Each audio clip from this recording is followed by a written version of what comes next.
From data rails, this is FP&A Today.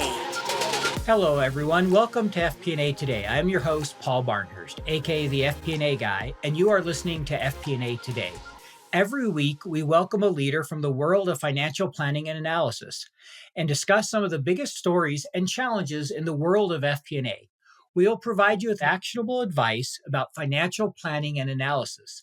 This is going to be your go-to resource for everything FP&A. As a reminder, FP&A Today now has CPE credit for episodes. If you want to get credit for an episode, download the Earmark app, and you can search FP&A Today and apply for CPA credit for courses you've listened to. Also, if you've enjoyed what you've heard so far, please take the time to give us a rating on Spotify or Apple or whatever podcast platform you listen to. And with that, I want to welcome today's guest on the show. Today, I have with me Chris Reilly. Chris, welcome to the show. Thanks so much for having me, Paul. I really appreciate it.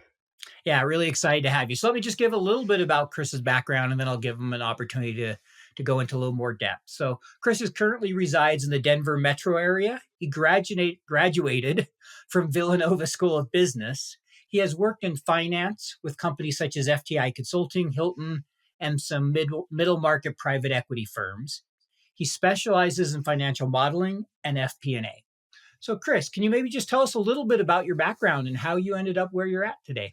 Yeah, sure. So again, thanks so much for having me on. Like you alluded to there, I started my career in New York City for FTI Consulting and did a lot of consulting during the financial crisis, and then transitioned from that to Hilton Worldwide, the big hotel company, in a more traditional FP&A treasury type role.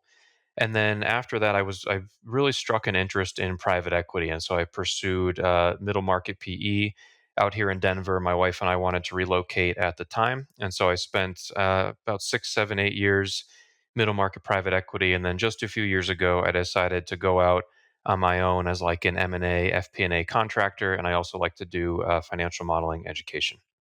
Got it. Great. So can you talk a little bit? You just mentioned FTI being there during the financial crisis doing consulting. What was that like? I mean, what were maybe some of the takeaways and the learnings from that?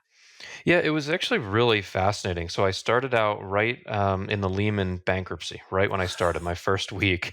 And so I was in Ooh, Rockefeller Center working on that, helping them unwind some of the derivative portfolios. And it was kind of a shocking way to enter the working world, to see a lot of people that were really upset, a lot of people being let go, empty offices, empty boxes, and that kind of thing. And there we were, just trying to help pick up some of the pieces and provide some enterprise value to Lehman as they unwound this derivatives portfolio. So it was just a very kind of interesting and sobering way to start my working career, and I never really forgot it because it was just so unique.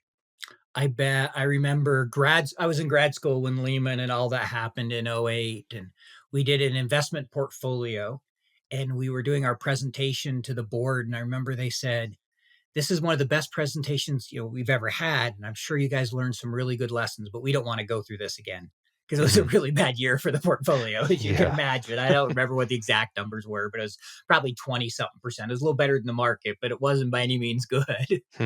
Yeah, I can imagine. So I could relate a little bit to that. And then, going to work in late 2008 with all that going on, I went to work for American Express being a bank. That was definitely a difficult time to come into the company. Yeah, So. I can imagine. Yeah, it was the whole experience was a very interesting and unique time. Yeah. No, that makes a lot of sense. So I know you mentioned you've been running your own business for the last couple of years. Currently you're running your own business. So maybe can you talk a little bit about what led to you deciding to go out onto your own and what your area of emphasis is for your firm?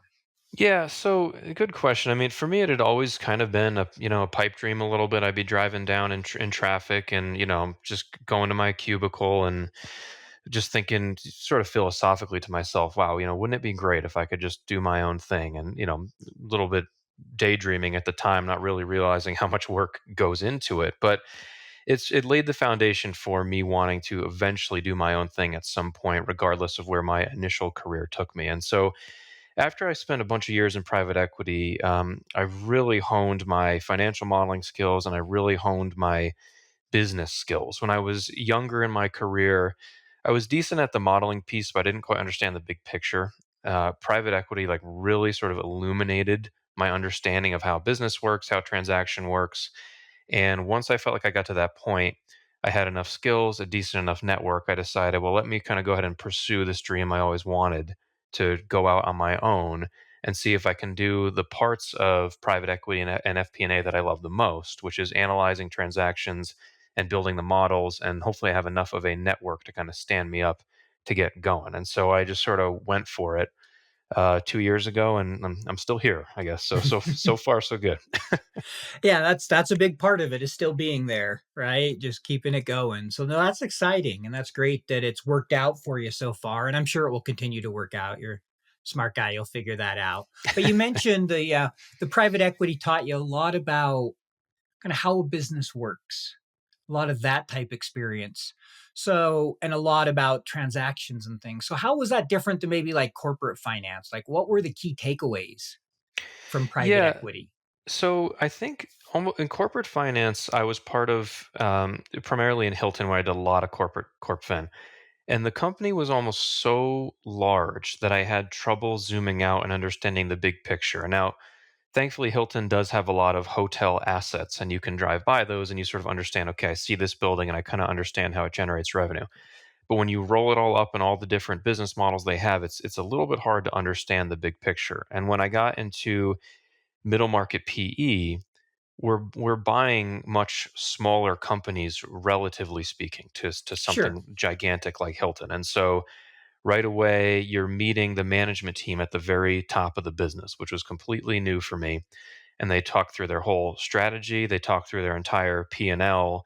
And then in the private equity in the office, we talk about how are we going to acquire this company and change it. And just by going through that conversation, all of a sudden all the lights switch on, at least for me, where I finally understood, okay, I get it. There's this enterprise that this team has built. They could use some help from our office, our team, and together we're gonna acquire it and grow it. And so it wasn't overnight. It took me about a year to really understand all the pieces and the nuance, but going through that helped me understand the big picture of how it all came together. And then suddenly I felt like things that I was reading in the Wall Street Journal, that it all started to make sense. And I felt like I could carry a conversation. I just sort of knew what was going on. And I was able to talk at a more strategic level than purely an analytical one where I didn't quite have the big picture experience. So it really clicked just going through middle market transactions in PE. That makes a lot of sense. I could see where being able to see that whole transaction, meeting with the management, discussing things strategically helps put together the analytical work and stuff you've done before to have kind of that holistic view of the company. Yeah. Hmm. Okay. And I know you talk about FP&A and financial modeling a fair amount on LinkedIn. Can you kind of walk through how you learned FP&A? I believe that was mostly in your private equity because I know you have a little bit of a non-traditional background, not the traditional corporate finance where you're in an FP&A department. Yeah, no, it's a good question, right? How are they all intermingled in a way? So I mostly learned. So I did get some good what I'll call classic FP&A exposure at Hilton. So I had some experience there, but where I felt like where I really learned it again was in private equity, because as soon as we were going to buy this company, well, then our job is to create a pro forma financial model over the next 5 years, build the three statements and that kind of thing. And it's very common to encounter the finance person at the target company who may not have the experience for that or the skill set. They might be just, more of a bookkeeper or maybe a controller, and they're not used to that forward looking finance function. And so when the managing partner just says, hey, build a model and figure it out, well, then you've got to figure it out. And so a lot of my FP&A experience was self taught in how do I build this income statement? How do I build this balance sheet and link it all together to see how the company is going to perform over the next 5 years, and how is that going to impact our return on investment? So it was just a lot of conversations with the management team, a lot of conversations with the finance team, so many iterations, sleepless nights until again it all finally sort of clicked. And I just sort of learned by doing it because I had to get it done. That can often be the best teacher when you have something due to the next morning and you have to figure it out, no matter how frustrating it might be. Yeah, yeah, no, sink or swim is it's challenging and stressful in the moment, but every time I've been put in that situation, I look back and I think just, wow, I really learned a lot doing that, even though it was tough at the time. Yeah, even though sometimes you're like, I may not want to do that again, but I definitely learned a lot. Right. So, Right.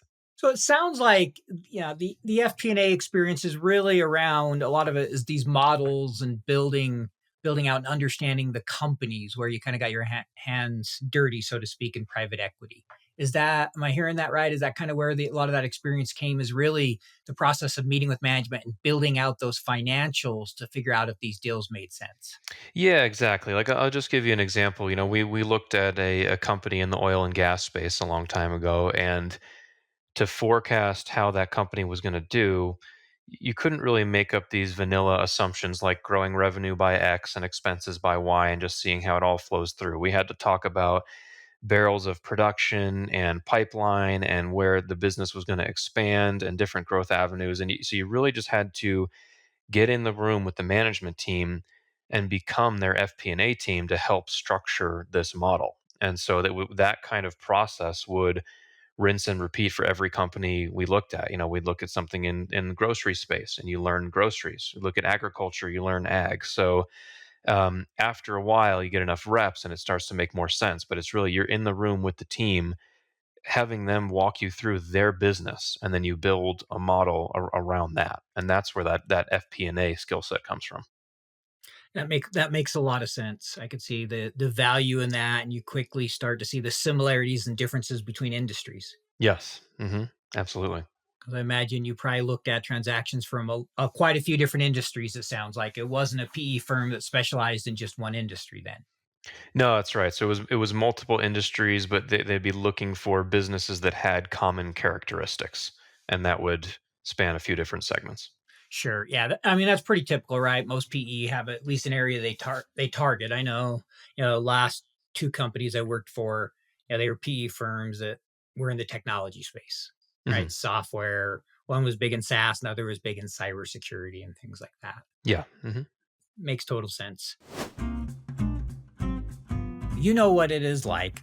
13 different spreadsheets emailed out to 23 different budget holders. Multiple iterations, version control, errors, back and forth updates. You never really feel in control of the consolidation and collection process. Yep, I've been there. Stop, breathe. DataRels is the financial planning and analysis platform for Excel users. DataRels takes data from all your company's disparate sources. No organization is too complex, consolidating everything into one place, secured in the cloud. Now all your data finally talking to each other. Everything is automated back into your report in Excel. Cash flow, FX conversion, intercompany transactions, now automated and up to date. Drill down and variance analysis in seconds. Don't replace Excel, embrace Excel. Turn your Excel into a lean, mean FP&A machine. Find out more at www.datarels.com. So, switching gears a little bit, I know you speak a lot on LinkedIn about financial modeling. I know, I've heard really good things about your modeling. I've seen some of the work you've done, and I know you do a really good job there. When you're building a model, what's the process you go through? How do you think about that when you first, are sitting down to build a model? Yeah. So the first thing that I like to think about is who's the who's the end user and why are we building this tool? Because often the end user is somebody who doesn't have the Excel or modeling skills that I have, and so I run the risk of overcomplicating something just by the nature of the design, which it sounds like you empathize with. I've done it. Yeah, I've done it multiple times. So I think, okay, who's the end user? And then I try to backfill from there, with my starting point being we do need some kind of data source from somewhere. So let's figure out the data source. Let's figure out the end user. And then it's my job to make the middle of the model as efficient and as streamlined and basically scalable as possible. And so that's where I'll do my thinking, and I'll kind of map it out once I have the data and I know the end user. So I kind of start with the bookends and then I fill in the middle pieces. And if I'm hearing that, the bookends there's two things. There's the raw data figuring out the data source, what all you need, what's available, how to manage that. Mhm. And then there's the front end, which is really thinking of what am I trying to solve? What are the answers they need to get out of this model? And who is it for? Is that Yes. Yep, and then from exactly. there you kind of fill in going, okay, well then I'm going to need a three statement based on what they want. I need these schedules, and you start putting the blocks together.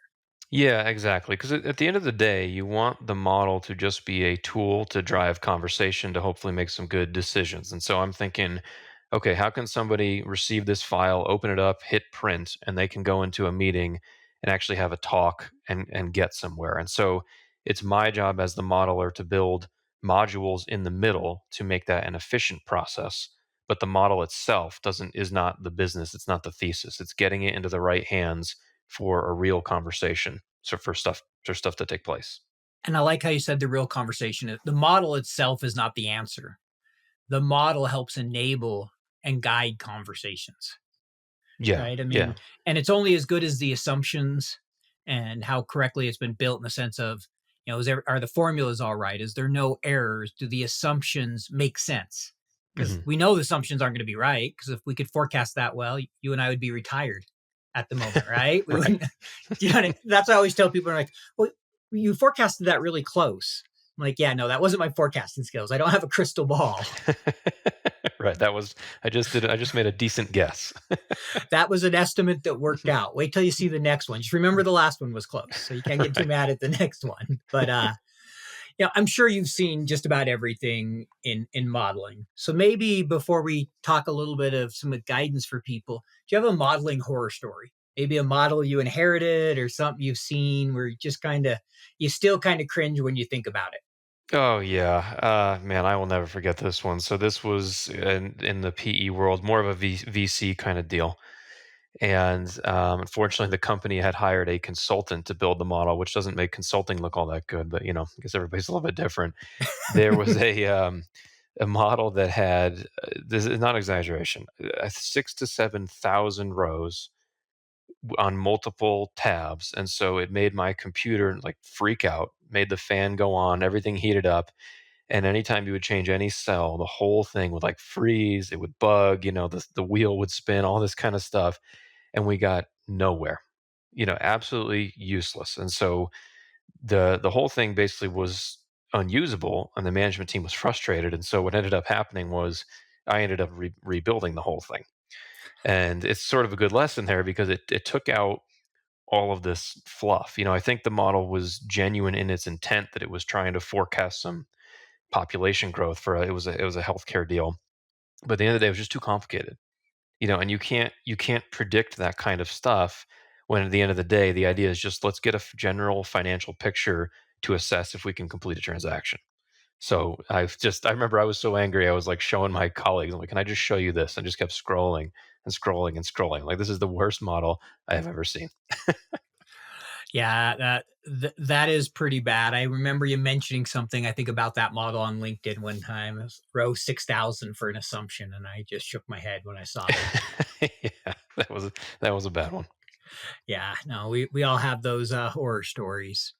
So to help prevent those horror stories, kind of speaking on the opposite end of that, what do you believe are the most important or maybe the top three skills that somebody needs to be a successful modeler?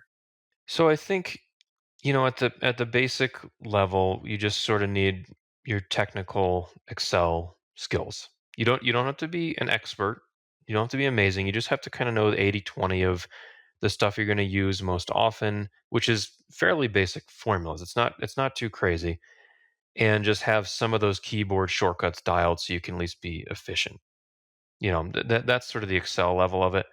The rest is truly business sense, and it's big picture, knowing the financial statements. At the end of the day, you gotta yes, we can forecast revenue in Excel, but why? And then we can build expenses, but why and how are they built? And then just because we have net income, that doesn't mean that that's equal to cash. So how do we forecast working capital? How do we factor in capital expenditures? And so if you start to understand those primary levers of what drive a business, and then couple that with some modeling skills, just frankly intermediate modeling skills, I think then you can be really effective in FP&A because you want to be able to have that conversation at the management level. You want to be able to come in and say, I've done some analysis and here's a recommendation. Not like I have a fancy model and can somebody else interpret it, but I don't really know what's going on. Like please somebody else read this and tell me if it's good or not. Right? It might be a great file, but that's not helpful. If you can take the work that you've done and you say here's what I've completed and now I propose we do X, Y, and Z. What does everybody think? You now have a much more effective tool at your disposal, and that kind of thinking comes from understanding the primary levers of the business. So if I'm hearing it right, you mentioned three things.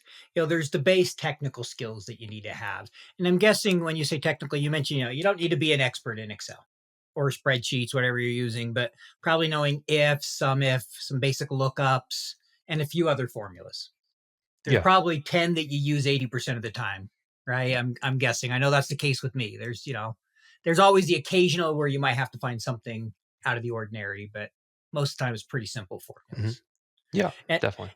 and then really understanding the financial statements, understanding how they work, net working capital, what's on the balance sheet, how it balances, how to build a cash flow, really understanding how they interrelate to each other. Is that Yeah, yeah, and I talk about this, all the time, which I'm sure is a broken record for, a lot of people, maybe especially for you, right? But the understanding of those statements is so important because that allows you to be strategic about the business. At the end of the day, we can overcomplicate FP&A as much as we want, but any business is going to generate revenue. It's going to have some offsetting expense, and then the team has to manage the cash, and either they can do that or they can't. And so you want to be sort of thinking and targeting that level. How do we grow it? How do we strategize to keep this business going over the long term, and getting out of such hyper technical that we're not necessarily getting value out of it. Well, I love the part where you said, just managing the cash, right? Making sure you have cash. And I kind of laughed because we just released the episode with CJ Gustafson. He just became a CFO at a VC firm. And he was talking about Mark Laurie, who was the CFO at Jet.com. And we were talking about, financial crisis. And he goes, give the advice Mark Laurie one time said, he goes, you have a viable business till you don't. Like stating the obvious, right? You have cash till you don't have cash, but you need to know how to manage it and know when you're going to run out. I know you've talked about that, of being able to see that number go negative and either having something in there to prevent it or a trigger to make sure that conversation happens that, oh, yeah, we're going to need to figure out a funding source here, or we're going to need to slow growth or expenses or whatever it might be. So you can have Right. those intelligent conversations. And that's where the third thing I think comes in. And that's the business acumen, strategy, the critical thinking, whatever you want to call it. But it's that side where you really have to be able to see the big picture and talk intelligently and be able to sense check assumptions. I think we've all worked in those situations where you get a model and you're looking at the assumptions and going, okay, nobody even checked them. This is a beautiful model, but these numbers, they're never going to happen. Yeah, yeah, right. No, exactly. That's all part of it, and the business acumen piece. That comes with time, and unfortunately, I feel like it always comes later. And it would be nice if, or I mean, even I just sort of recommend that become a primary focus for somebody newer in the profession. It's just zooming out. It's big strategic levers. Why do these things happen? Because you can always backfill technical details if you have the strategy. But for me, it was the opposite. I had the technicals first. I got the strategy stuff later. So, I think that's the natural progression for a lot. But if you could flip those, I think it'd be really valuable for somebody who's kind of looking for an FP&A career.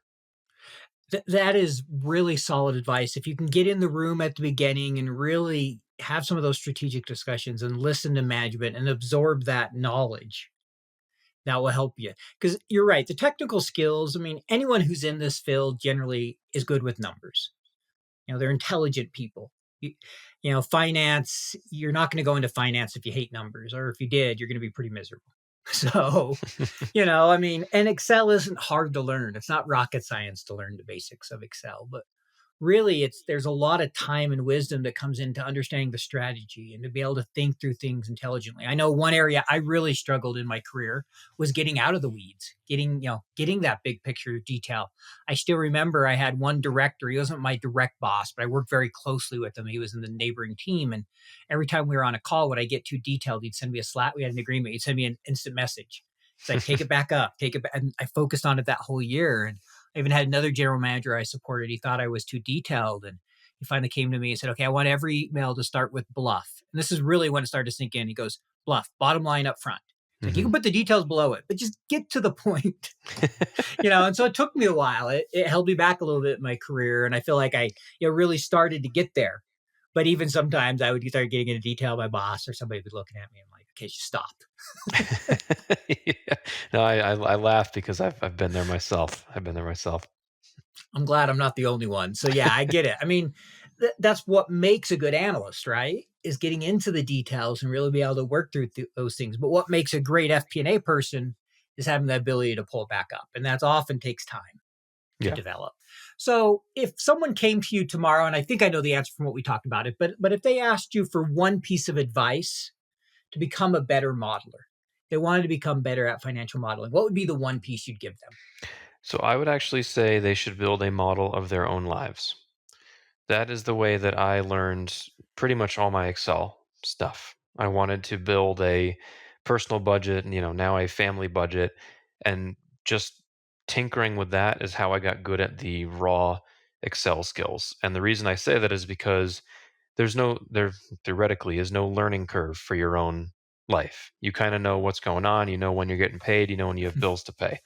And so in a business, you got to learn all that stuff, but your own life, you just sort of intrinsically know it. And so it's much easier to model, tinker with functions and say, okay, like, okay, I want this output and now I've got it. So I built tons and tons of personal models over the years. And that led me to experimenting with Excel functions and just all these other cool things that I wouldn't have necessarily learned on the job. So I feel like that is definitely number one because it sharpens the technical skills right out of the gate, and then it prepares you for that phase two stuff. Where you can start the more strategic thinking because the technical skills are honed. So yeah, I'd say model out your own life if you can.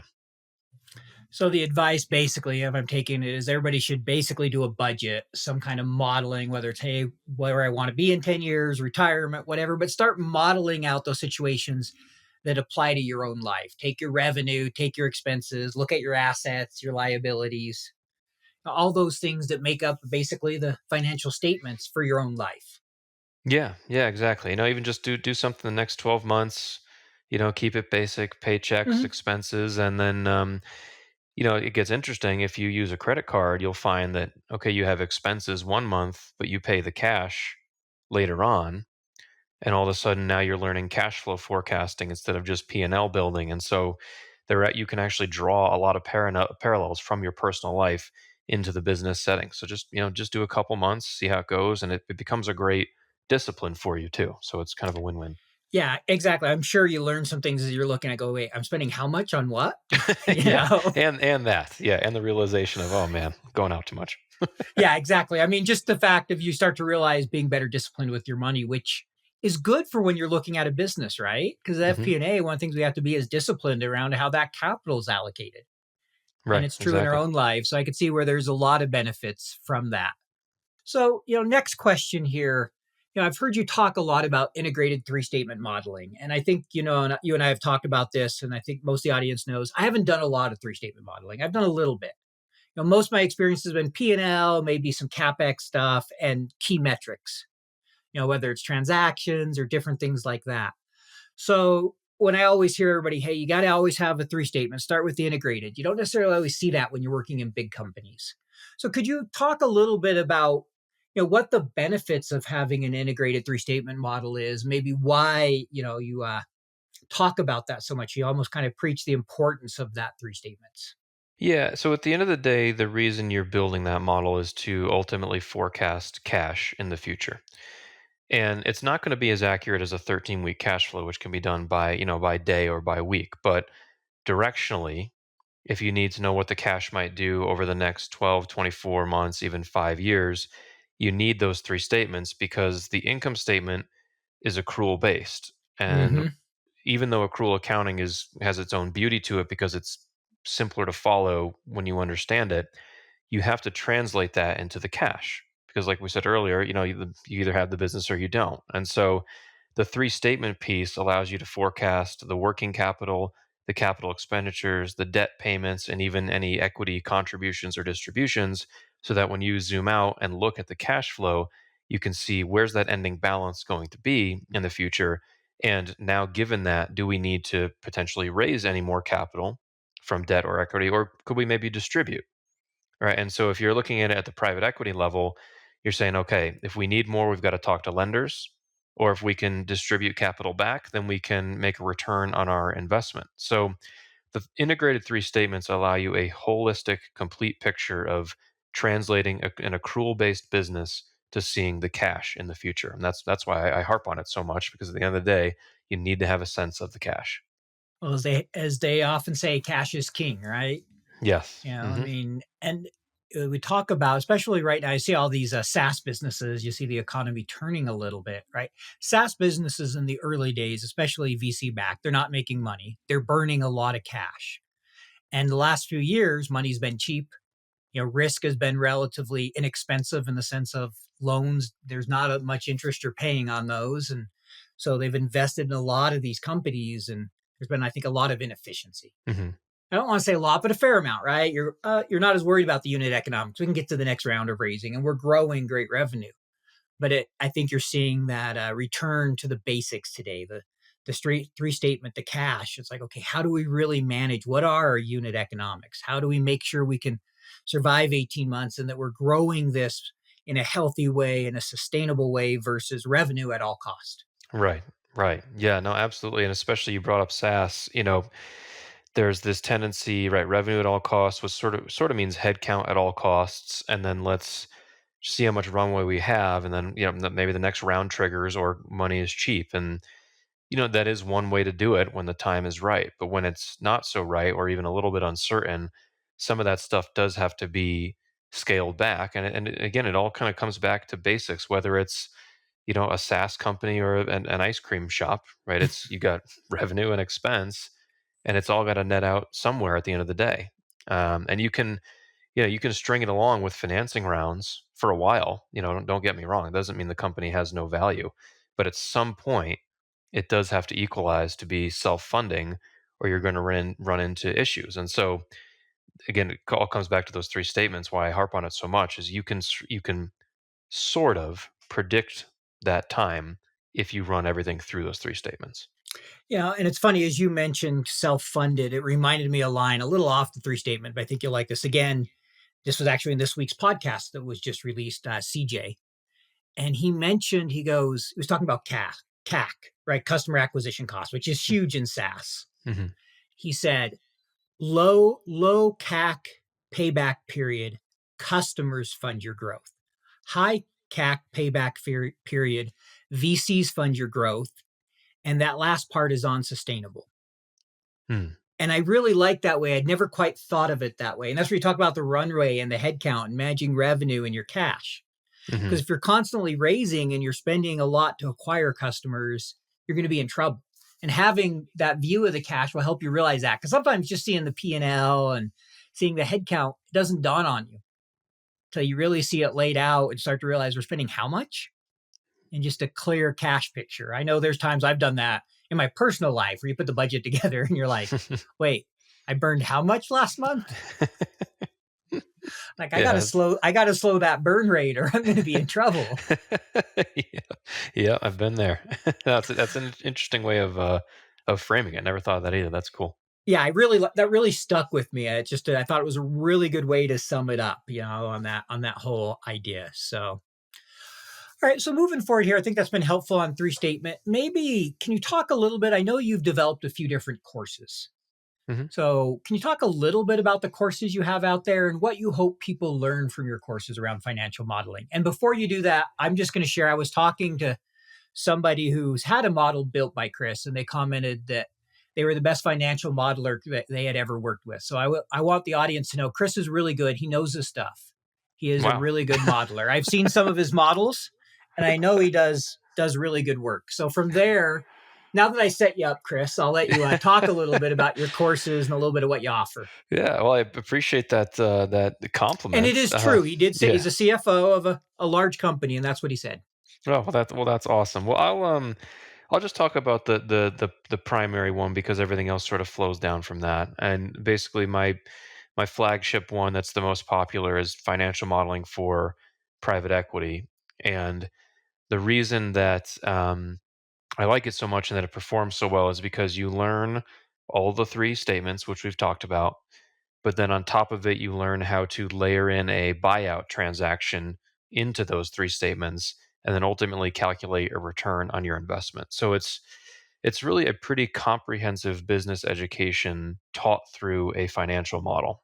Um, and I built it up from scratch because when I started in private equity, like I alluded to earlier, like I really struggled. I didn't quite know all the big picture stuff. It took me a long time to get there, over a year. And as time went on, I got better at it. I started saying to myself, I wish I could have coached myself or coach an analyst or something like that on how to do this the right way because of all the sleepless nights I spent doing it the wrong way. And so that was my goal. I wanted to do it from scratch. I wanted to make it as relatable as possible, but also as detailed as possible. So you really got the sense of how does a true middle market buyout work, and also how do we model out all these financial statements so you get this holistic education through this course. So I built it in the COVID days, and it's done really well since. And let's see, it's also on Wall Street Prep, so that was a nice validation for it's good enough for them to feature it, so that was nice. And it also was a precursor for FTI Consulting. I rebuilt their new hire training last year in a similar fashion. So it's a nice way for somebody at home to get that comprehensive education that they're teaching at some of the biggest management consulting firms in the world. Oh, great. And I appreciate you sharing that. And I can relate to when you said you wanted others not to have to go through the pain you did. That's why one of the things I teach in almost all my Excel trainings I do is 10 design principles for designing Excel financial models. How to think of color coding, how to link things, assumption pages so that it's structured. And I always like to say, hey, these are design principles, not commandments in the sense of you have to follow these 10. Hmm. It's come up with what works for you. There are some that you really should follow. There's some that are almost like a rule, like don't hard code, right? That's a pretty universal rule. Don't stick it all over your model. Others are a little more subjective. And I've found that that's something I wish I had been taught when I started. My models were a mess the first few I built. Sometimes they still are if I'm not careful, if I get carried away. So I appreciate that. And I'm sure it's a good course for anyone who's, interested in learning more there. So next question we have for you here is, as you look at FP&A, you look kind of toward the future and what's going on, what do you see as the biggest challenges and opportunities in the field of FP&A?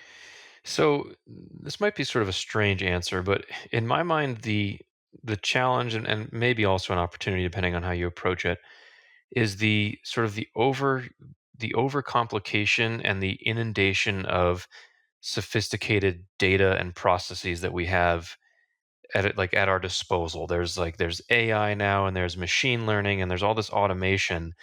And as you've probably gathered from this conversation, like I just that some of that stuff is just over my head. I like to kind of keep it as basic as possible. And these primary levers of revenue and expense, equals X, and we either have the cash or we don't. And so I worry that somebody may go way down the rabbit hole of getting hyper technical with technical skills, which are awesome skills to have, but it's at the sacrifice of not getting the bigger picture business understanding. So I think if you can still anchor yourself around a business education and just strategic initiatives you can do to help the business grow, then that technical skill set is a great complement to that.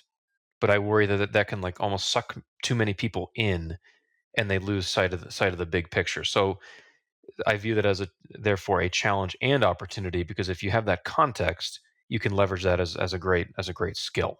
But there's just so much out there now that it almost, at least in my opinion, distracts from what we're all here to solve, which is how do we keep this business going. but the shiny new toys are fun. Well, they're very fun. We all love them, but it is a good point, right? I mean, when you keep at its core what the business is about, as you mentioned, you really have that foundation, as you said, and then use technology to help grow and leverage versus technology enables things to better, but you have to have a solid understanding. You have to have a process. You have to have the bedrock in place. And then you use technology to help enable and grow versus thinking technology is a solution. I think sometimes we think, once I get this technology and everything will be easier and I'll have more free time, or it will solve this problem. And it's like, well, processes and people usually solve the problem. Technology, yes, it can streamline it. It can make things easier. We've all seen great things where like, oh, I can press a button and get what? Right? Right. Hmm. Versus the old days where you're sitting there copying and pasting or doing whatever you're doing to try to put it together. So I think you're exactly right. It's a great opportunity and it is a challenge. And we're always, as individuals, we always need that business acumen to fall back on because that's always going to be valuable, no matter what they may automate. Is having those basics, really being able to understand it, understand your drivers, and add strategic value is never going to go anywhere because that's not something computers do. Right. Right. They can be predictive and that sort of thing, which is helpful. Mhm. Don't get me wrong. And I'm not anti-technology either. There's No, I there's know you're great not. yeah, there's great back-end technology that gets us to a solution faster. But like you actually said it really well. It's not the solution. It just accelerates our decision making forward, which is the benefit. I was actually thinking we were going to put the label on this episode, Chris, anti-technology. No, no, no, no, no. Pen and paper only. That reminds me of a story, but we won't go there. We don't have enough time for that. But so next question here. This is a question we like to ask everybody. I'm a big believer of experience, in particular, failures help us grow. Failure leads to success is kind of the idea. I remember somebody teaching me that. So one question we like to ask is just for people to describe a time they had a failure in work, maybe an analysis that had gone wrong, an implementation that fell short, and what they learned from the experience. What was maybe their takeaway from that? Yeah, it's a really thoughtful question. I have a lot, but the one the one that sticks out in my mind is it's another private equity one, and it actually sort of harkens back to the theme we've been touching on. But I mean, I had a model built for a company we were looking at, and they had a massive accounts receivable balance that I didn't even see.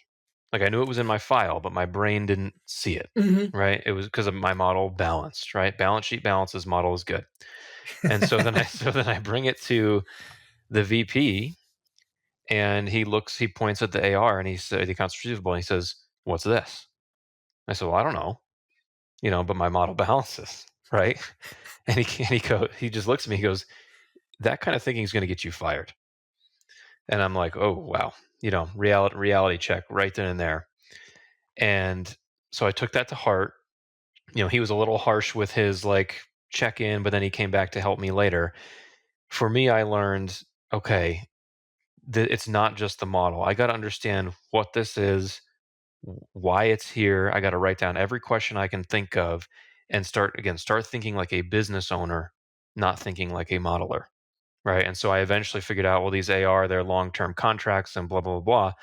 We didn't end up doing the deal, partly because of that. And so that one just always stuck with me because it was such sort of a like big concrete statement to say like, that's going to get you fired. It's just such a wake up call. And that led me down this road of, all right, now I'm going to start thinking like an owner, thinking more strategically, thinking like an FP&A professional and not like a model builder.